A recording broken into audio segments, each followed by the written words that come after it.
దేవునికి స్తోత్రం, హల్లెలూయా. ఆ పరిశుద్ధాత్మ లేకుండా ఏ మనిషి కూడా రక్షించబడలేడు. పరిశుద్ధాత్మ లేకుండా ఏ వ్యక్తి కూడా దేవునికి దగ్గరికి చేరలేరు. పరిశుద్ధాత్మ లేకుండా ఏ వ్యక్తి కూడా దేవునికి సాక్షిగా జీవించలేడు. పరిశుద్ధాత్మ లేకుండా ఏ వ్యక్తి కూడా దేవునికి ఇష్టంగా జీవించలేడు పిల్లరా. కాబట్టి పిల్లరా, మన దగ్గర ఎల్లప్పుడూ ఉండటానికి దేవుడు పరిశుద్ధాత్మ దేవుడిని భూలోకానికి పంపించారు పిల్లరా. దేవునికి స్తోత్రం, హల్లెలూయా, ప్రైజ్ ది లార్డ్. అదే ఇక్కడ చెప్తూ ఉన్నారు, పరిశుద్ధాత్మ లేకుండా ఎవరు కూడా దేవునికి సాక్షిగా ఉండలేడు అని.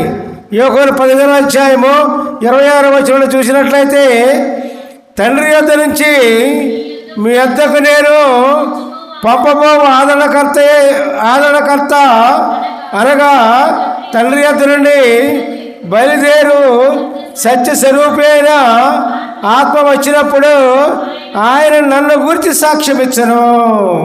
హల్లెలూయా, ప్రైజ్ ది లార్డ్. చూశారండి, ఎవరి గురించి సాక్ష్యం? పరిశుద్ధాత్మ ఉన్నప్పుడు ఎవరి గురించి సాక్ష్యం? ప్రభు గురించి మనం చెప్పగలిగి ఉండాలి.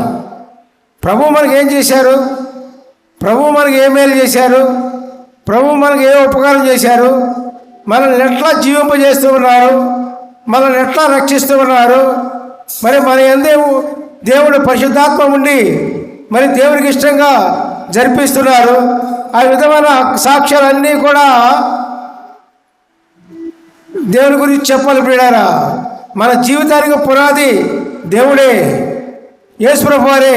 ఆ సంగతి మనలో పరిశుద్ధాత్మ ఉంటేనే కానీ, మనలో దేవునికి ఆత్మ ఉంటేనే కానీ, మనలో ఆదరణకర్త ఉంటేనే కానీ మనము దేవునికి సాక్షులుగా ఉండలేము, దేవునికి ఇష్టలుగా ఉండలేము, ఇష్టలుగా జీవించలేము.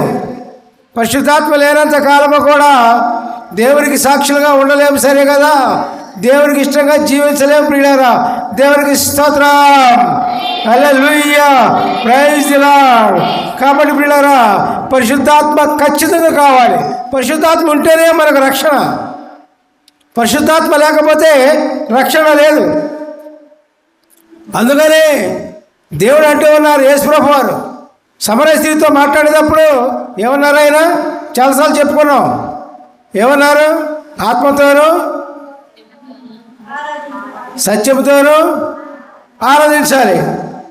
అదే తండ్రికి ఇష్టమైన ఆరాధన.